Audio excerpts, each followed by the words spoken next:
Hey there.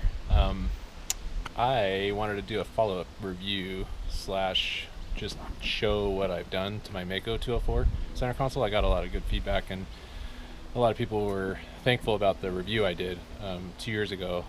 Since then, I've done a ton of upgrades to the boat, and I just wanted to walk through to show either you can look at it as the downfalls of the boat or opportunities for the boat. So I'm going to walk through and show all the different upgrades that I've done. I've fished this boat pretty hard. I probably average once a week, both fresh and saltwater, and so I've got a lot of time and kind of dial things in for the way that I fish, and I think it's pretty much dialed. There's only a couple of other little tiny things I'm going to do. So I'll just walk through, and I'm going to start at the back of the boat. So here we are at the back of the boat. I'm just going to walk through. I'm going to start back here, just work my way forward just to keep it efficient. So I've added the Mako trim tabs. It was a little bit of a trick to get those to fit in here with the kicker that I installed. So I've got this custom motor mount. I took an existing bracket and I modified it. I have a video that shows that. So now I've got the 9.9 Pro kicker on here as well, and the Mako trim tabs. And then when I'm driving the boat with the kicker, I've got this custom bracket that I made. So I have a bracket here that connects to there. I have a video on that as well. So now I can steer with the main helm when I'm under kicker power, and then I take this off when I'm not using the kicker, and then I tilt this up. So that's all custom. This bracket here you can see with the ball joint. I have a video for that. I can put a link in the description below. Here's the other trim tab on the back. It's plumbed real nicely through there. And then I've got my custom mounted transducer under here with the little shield in the front.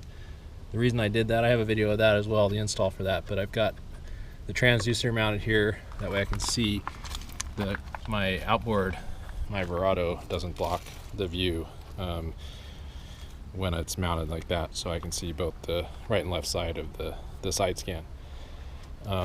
So that's it for the transom. Love these trim tabs, huge upgrade. I had the automatic ones before, and the boat with this kicker now a little bit weighted heavier on the left side.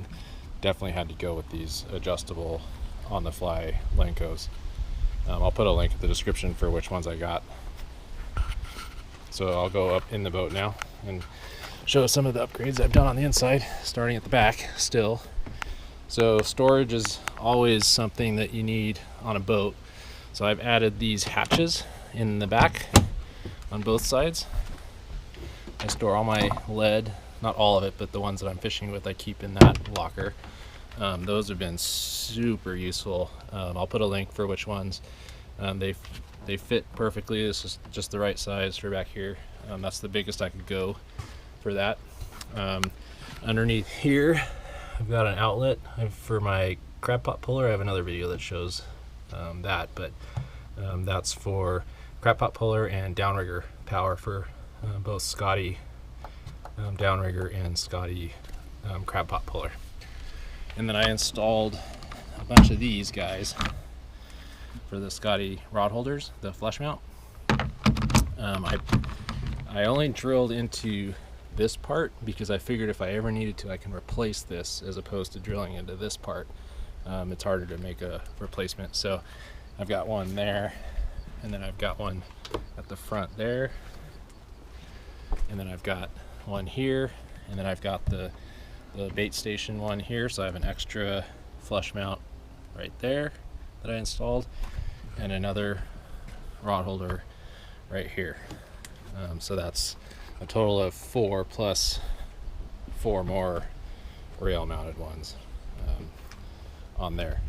And then on the T-top, got the Striker T-top, so it comes with the electronics box, as well as installed the T-bag for all the extra life jackets, because it just takes up too much space on the boat to have these anywhere else. So I'm just utilizing this space up here.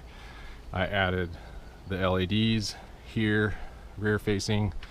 Those are great for when you leave early in the morning, you need to see what you're doing, tying knots, whatever, tying leaders. And on the helm, the center console, got an install video already for my Simrad Go 9 XSE. I've got my Fusion here, which I thought was Bluetooth, but then I realized that I had to buy an accessory for that.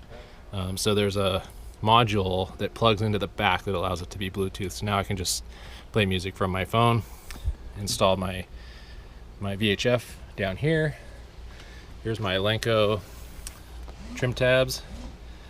The automatic, amazing, huge upgrade. Highly recommend it. I added a spot here for a handheld VHF, so when I'm fishing offshore, I just plug it in here, leave that one on the Coast Guard channel, and then I leave this one on the local channel so I can hear all the chatter, the fish chatter. And then I added this control switch here with a 12 volt and then a dual USB charger. It's got the LEDs for front and rear LEDs, and then my power to my crab pot and downrigger, my Scotty, for the outlets that I installed at the back. Another thing I added was these this little grippy padded area. This is where I keep my cell phones and whatnot. It's out of the wind, out of the, if there's splash from the wake. And then I upgraded these. You can get these on Amazon for like $7. They're stainless steel, as opposed to the original ones are just a plastic material. They got a little rubber bottom to them. Stainless, they look better. It was, you know, it was cheap to do, and it was a nice little upgrade. So I added those as well. I've got my plier. I just zip tied these little, when you buy the pliers, they come with these little pouches. I just zip tied it, so I have one there. I've got one here, and then I have another plier holder here, and I'll send a link to where I got this. Also, my knife, my knife holder, scissors, and my little fish grabby thing. Super useful, having a place for your tools. I've got these on both sides. These are custom. I have a 3D printer, so I made these brackets to hold a piece of ABS pipe or PVC pipe that has a little clip, so I can take this off. So I pre-tie all my leaders, and I've got a pool noodle that just slides over the ABS, and then this is essentially like a paper towel dispenser. So when I need a leader, I just pull this toothpick out and I can unwind the leader that I need. So I pre-tie all my leaders. They're here. I've got one on each side. Depending on, you know, what I'm doing when I'm fishing, I can just load up one of these pool noodles with whatever I need for the day, and it's all there. So there's no time being wasted when I'm fishing, because I've got access to all my leaders here.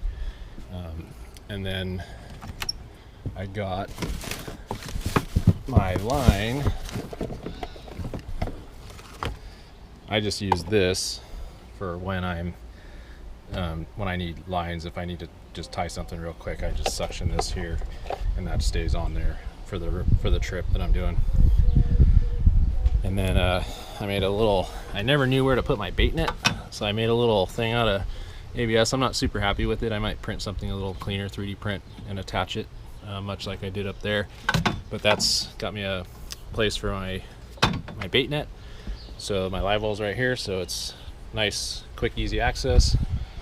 I made a something to hold my brush, so I'm not using up the space in the rocket launcher, and this is a perfect spot for it, so I can clean the deck when I got blood on the deck or dirty or whatever, cleaning the boat after. And then these things are amazing. I got these and installed these. I'll put a link to what I got. The challenge with these is you don't have the depth that you need for the stock version of this particular thing. But what I noticed, it came with a partition in the center that had two separate slots. I took the partition out and I actually shortened the drawer by 1 inch, and now it actually fits perfect. I got one on each side. It's huge having that. I got this side is my offshore terminal tackle with my hooks and my swivels and whatnot. I keep that on that side. This side is all my freshwater tackle and whatnot. And then I think, last but not least, I added a head in my boat because, well, I got my girlfriend and my daughter, and they laughed at me when I put it in here, but they've since used it and were happy that we had it. And he just popped this thing out, and you can actually just sit in there and use it. It's just like having a toilet on the boat. It's exactly what it is, and super low maintenance. And keep that in there, and just usually use that for offshore. For freshwater, we don't worry about it so much, but got a head on the boat, which is pretty cool, I think. And I think that's it for most. Oh, and on my T-top, I added these extra rod holders here and here, because what I found is in the back on the rocket launcher, it's actually too tall for most people to grab the net and the gaff.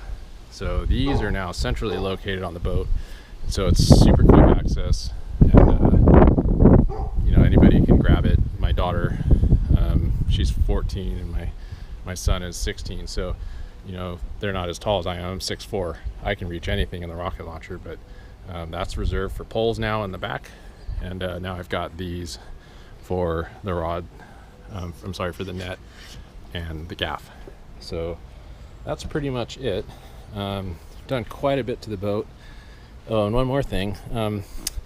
Mako, I flipped my chair around, the helm seat. So originally the cooler would have to slide out the front. So this used to be in the back. So you have to slide the cooler out the front and then try and squeeze it through this space to get your cooler out. So I actually flipped the seat and made it so that this can come out back, and you can, it's got some ice in it, old ice, well, it's water now. So now if I need to load it, I can just slide it out, flip it up, and not have to try and squeeze. Before, you usually had to try and squeeze underneath this and then lift the lid to the cooler and try and shove something in there from the front, and I thought that made absolutely no sense. So I flipped it around, just slide that in and out just like that.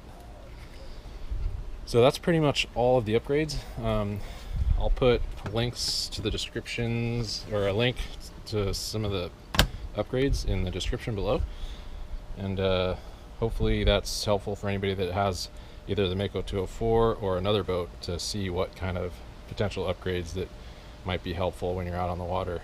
I just tried to make this boat as efficient for fishing as possible, and so those are kind of just the things that I've learned over the last 2 years that I've needed, and so far I'm pretty happy with everything that I've done.